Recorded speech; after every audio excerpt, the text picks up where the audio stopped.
Luke wakes up with a start. He pauses for a second before recognizing the dirt walls around him and hearing his mother's voice from below. Luke, Luke, hurry up, you'll be late for the moisture harvest. And it was all just a dream. Instantly, everyone's expectations are subverted.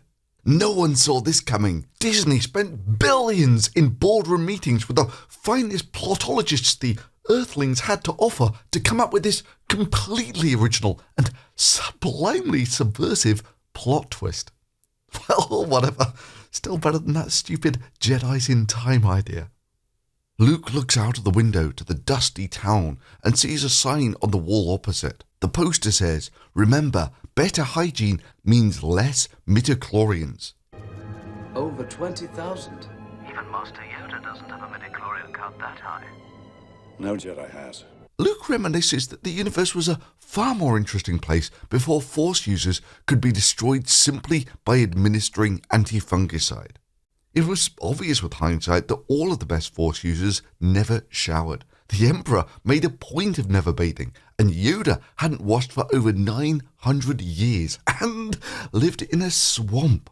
And the greatest Sith Lord of them all, Darth Jar Jar, was in fact taken down simply by being sprayed with disinfectant. All the power of the dark side was nothing compared to regular showers.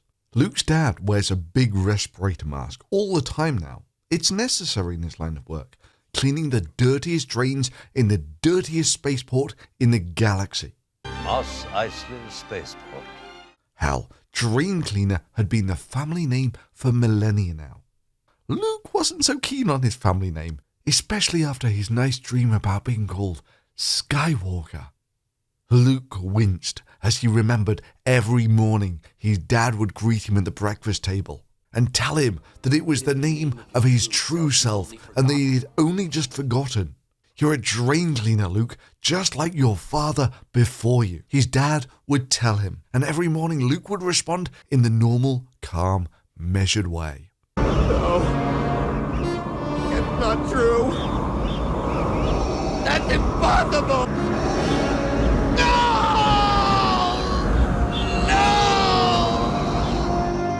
Emotions are peaked, the title crawl begins.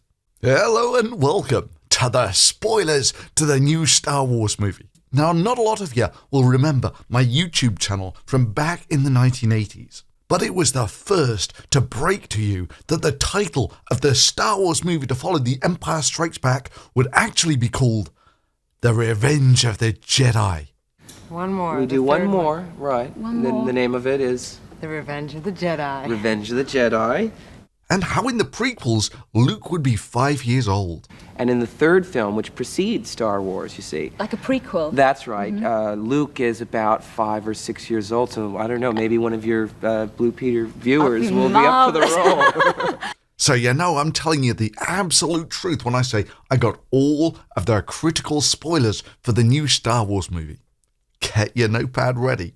Now, these aren't the obvious spoilers about how Ren and Rey are brothers and sisters separated at birth. You know, just how Luke and Leia were brothers and sisters separated at birth. Because the Star Wars films are absolutely superb at coming up with original ideas, which is why just under half the movies end up with the Death Star being blown up. Or the other obvious things about how having introduced space feminism into the episode The Last Hope, the new movies are going to introduce a plot element called the Jith. Half Jedi, half Sith. Throwing off the heteronormative binary of Force users having to identify as either Jedi or Sith. Their pronouns will be G, Jar, and Binks. And I really want you to appreciate just how far I went to get these spoilers for you. Many Bothans died to bring us this information. And this ain't going to be a Patreon-supported video or a change in the type of content I'm putting up on this channel. Because honestly, the first 3 Star Wars movies were awesome. And basically everything that's been done since has pretty much been parasitic on that awesomeness, with the odd twinge of how great it used to be. Till now, your choices are to simply laugh at how stupid Star Wars has become. That's how we're gonna win. Not fighting what we hate. saving what we love.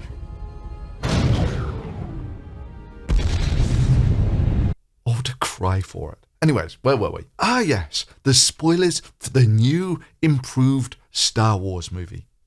For some unexplained reason, an entire third of the film is taken up by some random subplot about someone who couldn't space parallel park properly. It's random filler.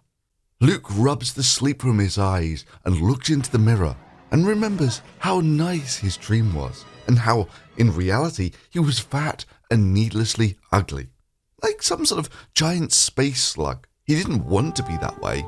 He used to be young and optimistic and hopeful, but boy do those green milkshakes taste good.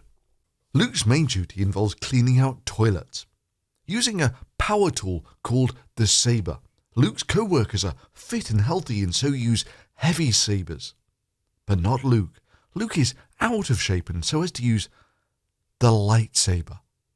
It's the best joke in the film. If you reach him, tell him Leia has an urgent message for him about his mother.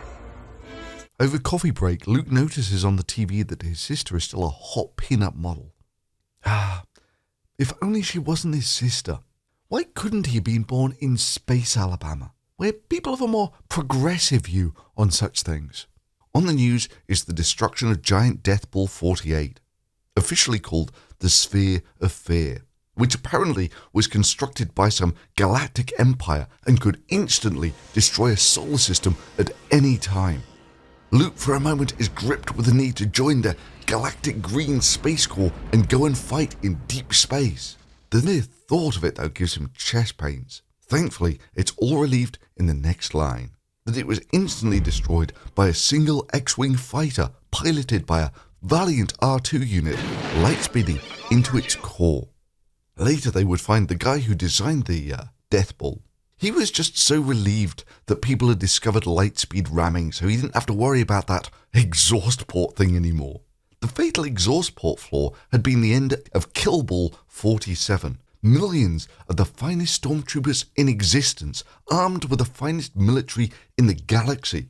But it had all come to nothing because the Rebel Alliance had managed to sneak in a single Ewok armed with a bag of rocks through an unsecured exhaust port.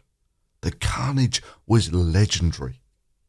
The second item on the news is an expose of how the Sith and the Jedi had actually been part of a giant child smuggling ring. Good as a point of view, anyway. The Sith and the Jedi are similar in almost every way. Luke remembers back to seeing Ben Kenobi, or Dirty Ben, as he was known on Tatooine.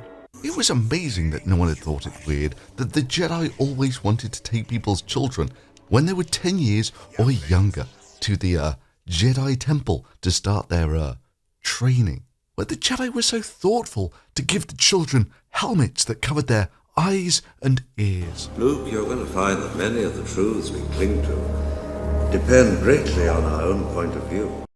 The universe was a far more safer place since Jedi Begone disinfectant had been invented. Luke has a creepy robot hand. He wishes he'd taken those warning labels on that space threshing machine more seriously. He orders a soft drink, the best soft drink on Tatooine. It's called Palpatine. The server comes up and stammers, Palpatine is the greatest, sir. There's a little commotion at the next table to Luke between a customer and a barista. Luke shakes his head. He knows exactly what's coming. The green ones never learn that tipping is mandatory in the spaceport, and that baristas always shoot first is the planet motto of Tatooine.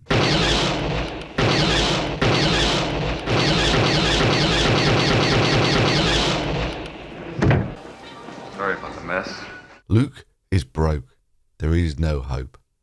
Luke gets home. A man wearing ominous space armor is there. He stands with focus and poise, and a voice that could be the very avatar of evil in 1,000 galaxies.